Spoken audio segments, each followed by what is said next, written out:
Bonjour, aujourd'hui nous allons parler de comment faire pour aller étudier aux États-Unis. Ok, comment faire pour pouvoir obtenir un visa F1, toute la procédure. Alors la première des choses, c'est que pour aller étudier aux États-Unis, vous devez remplir un certain nombre de conditions. D'abord, il faut être âgé de au moins 16 ans pour ceux qui désirent étudier dans les universités ou dans les community college. Ensuite, il faut avoir eu le bac. Voici en quelque sorte les deux conditions majeures. Bien, si vous respectez ces deux conditions, alors vous pouvez entamer la procédure pour aller aux États-Unis. Mais attention, il faut également voir si vous avez les finances nécessaires. Alors, si vous n'avez pas les finances nécessaires, après, dans une autre vidéo, je parlerai de comment obtenir des crédits, c'est-à-dire des prêts avec des banques qui vont décider de payer vos études. Il y a des liens pour ça et je vais vous expliquer comment est-ce que vous pouvez faire. Mais tout d'abord, vous devez évaluer vos finances avant de pouvoir vous lancer dans la procédure pour aller étudier aux États-Unis. Alors, très rapidement, pour aller un peu plus vite, c'est que d'abord, vous devez savoir que pour aller étudier aux États-Unis, vous devez d'abord déterminer la formation que vous voulez aller faire. Identifier les établissements qui offrent cette formation. En plus de cela, vous devez voir si l'établissement répond à vous, vos critères, parce que chaque individu, chaque personne a un projet professionnel personnel. Alors, est-ce que les cours que l'établissement vous propose sont en accord avec ce que vous voulez véritablement recevoir comme formation et ce que vous voulez exercer demain comme activité. Donc, en fonction de votre projet professionnel personnel, vous allez voir maintenant si l'établissement correspond à vos critères.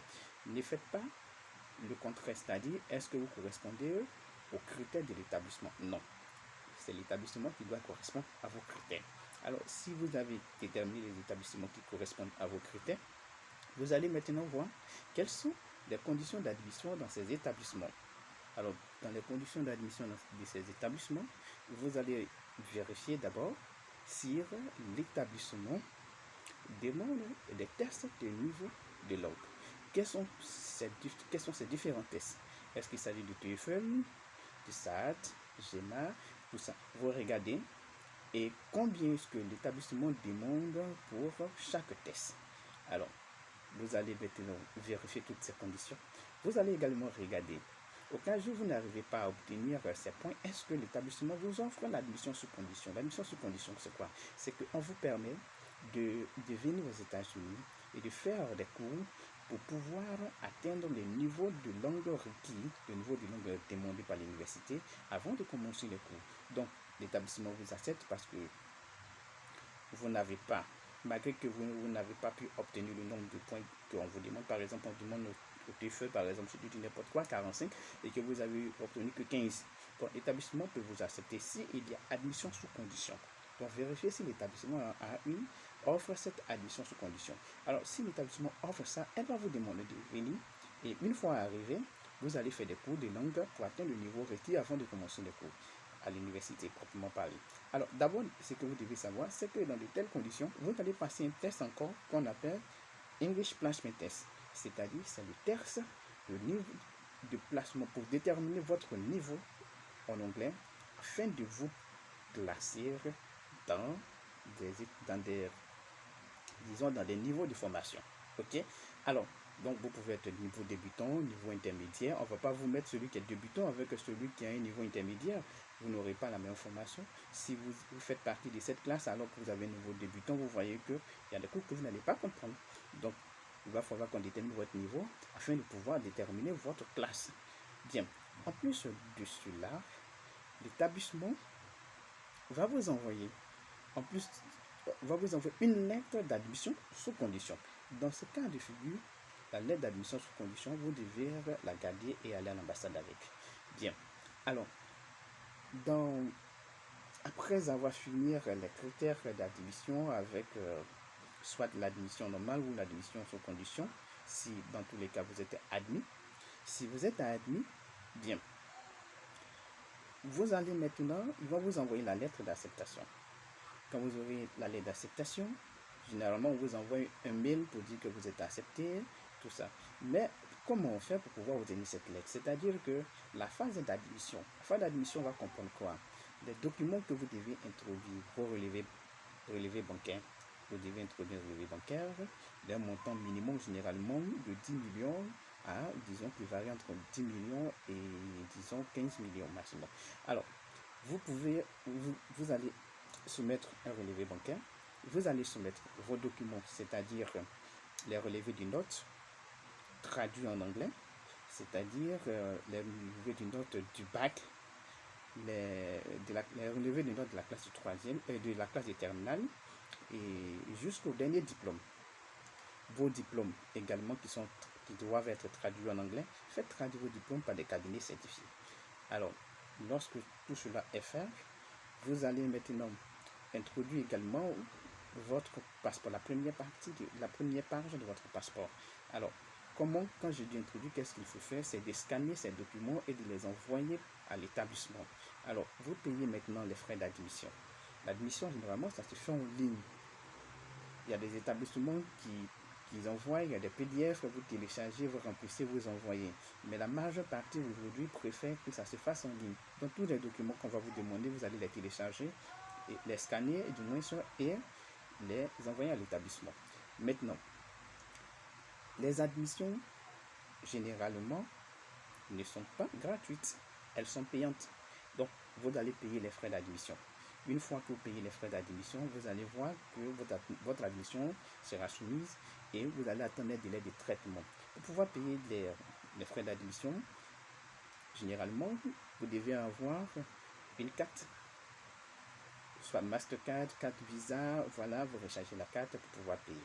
Alors, lorsque vous finissez cette étape, vous allez attendre dans un délai, ça varie d'un établissement à l'autre, généralement c'est de 72 heures à disons 10 jours, vous aurez le résultat.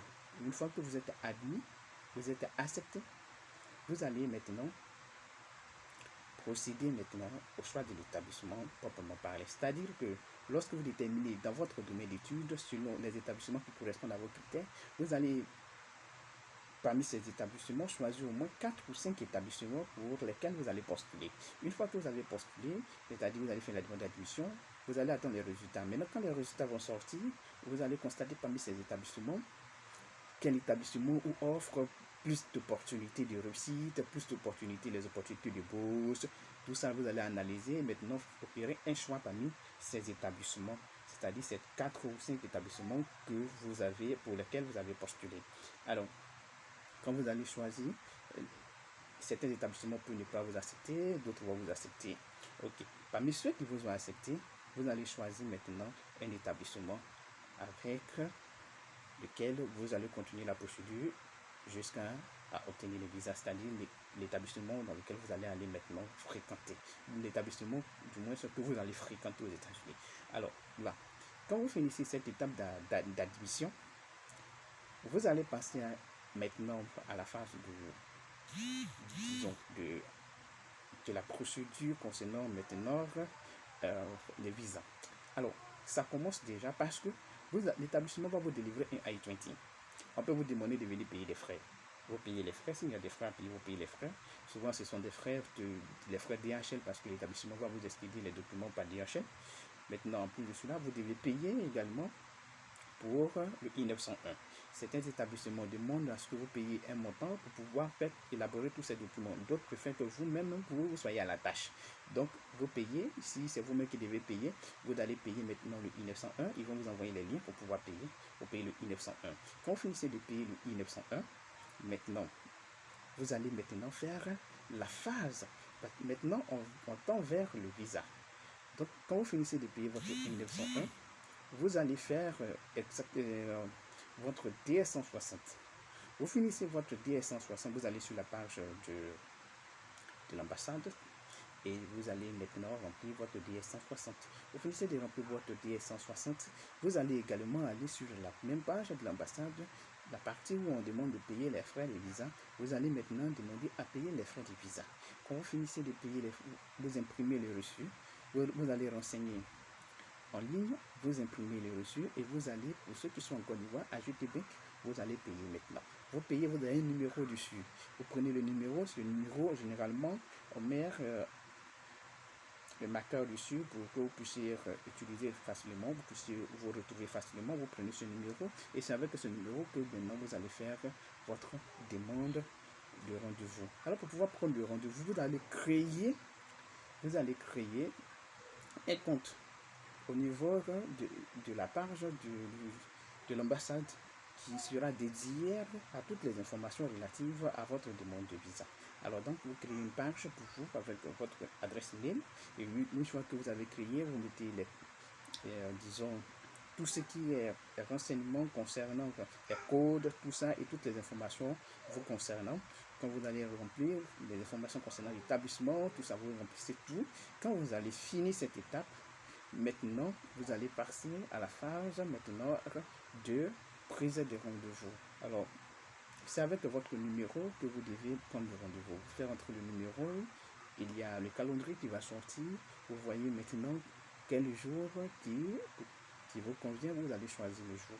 Si vous avez actuellement, pour ceux qui poursuivent au niveau de l'ambassade d'Abidjan, si vous avez fait la demande et que vous avez constaté que votre demande, la date de votre demande, par exemple, vous rentrez en janvier, vous rentrez par exemple en avril et votre rendez-vous est fixé par exemple en septembre. Ce n'est pas un souci. Vous allez faire la procédure accélérée. Vous allez maintenant rentrer dans la procédure accélérée et faire une demande. Demandez maintenant à l'ambassade de vous accorder un autre rendez-vous, vu que votre date de rendez-vous est un peu plus.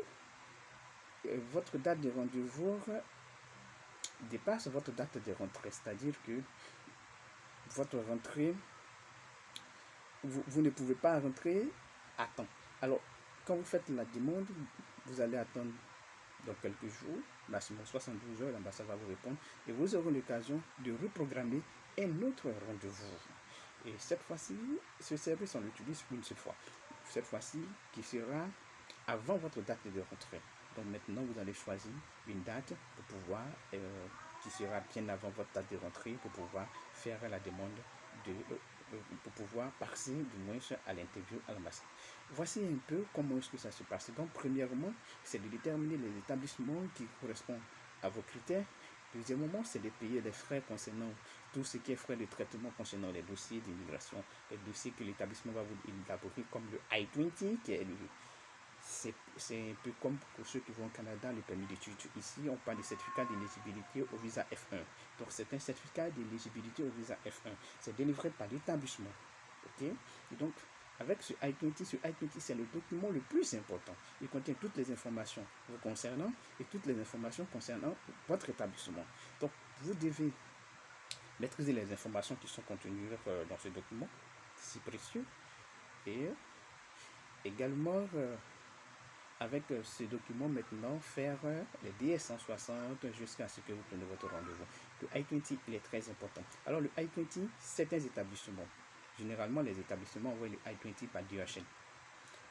Si l'établissement ne vous envoie pas par DHL, ils peuvent vous envoyer, je crois bien maintenant ils le font, ils envoient par mail, puis vous envoyez par mail, sinon normalement, ils vous envoient par DHL. C'est pourquoi on vous demande de payer les frais DHL. Donc, voici un peu de façon ramassée comment est-ce qu'on fait la demande jusqu'à ce qu'on parte étudier aux États-Unis. C'est une procédure qui est assez simple, même qui nécessite assez de travail. Ça demande à ce que vous vous appliquez beaucoup pour pouvoir y parvenir. Alors, lorsque vous faites les demandes d'admission dans les établissements, que vous êtes accepté, vous avez un conseiller qui vous suit. Vous devez suivre tous ces conseils. Vous devez suivre à la lettre tout ce que le conseiller va vous dire. Après ça, il y a un coordinateur d'arrivée. Lorsque vous allez avoir votre visa, c'est lui qui va vous accueillir à l'aéroport, tout ça. Est-ce que vous optez maintenant, vous allez voir si vous optez pour les chambres en cité ou bien pour les logements au campus, tout ça. Il y a un autre conseiller qui est chargé de tout ce qui est accommodation. Donc, c'est lui qui va s'occuper de tout ce qui est hébergement. Donc, vous aurez en fin de compte 3 personnes qui vont vous assister jusqu'à ce que vous finissiez votre dossier. C'est vraiment passionnant et c'est quelque chose qui nécessite assez d'attention et qui demande assez de rigueur. devez être beaucoup rigoureux envers vous-même. Surtout en ce qui concerne les tests, vous devez bien préparer vos tests. Bien. En dehors de ça, ce que je pourrais dire, c'est que pour ce qui concerne les relevés bancaires, comme je l'ai dit, vous pouvez prendre le relevé. Si vous-même vous n'avez pas les fonds, vous pouvez prendre les relevés d'un tonton, d'un oncle, tout ça. Mais si le relevé ne porte pas votre nom, bien entendu, l'école va vous demander une lettre de sponsorisation. Donc, généralement, les établissements ont eux-mêmes leur formulaire que vous téléchargez, vous remplissez, vous faites signer par la personne qui vous a donné son relevé bancaire. Si ce n'est pas le cas, vous allez demander à la personne de faire une lettre de sponsorisation que vous allez faire légaliser et puis je crois à la mairie, voilà, et puis maintenant faire soumettre à l'établissement. Donc vous devez avoir tous vos documents avant d'aller à l'ambassade.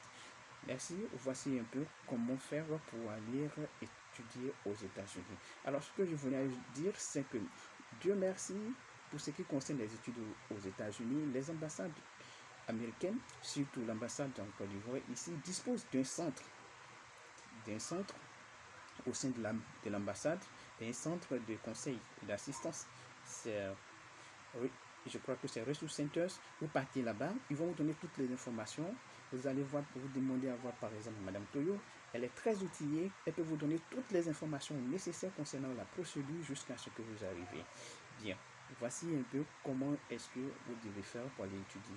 Dans les prochaines vidéos, je vais aller pas à pas concernant chaque étape, c'est-à-dire l'admission, la demande d'admission, l'enregistrement et la demande de visa que je vais vous faire de façon pas à pas.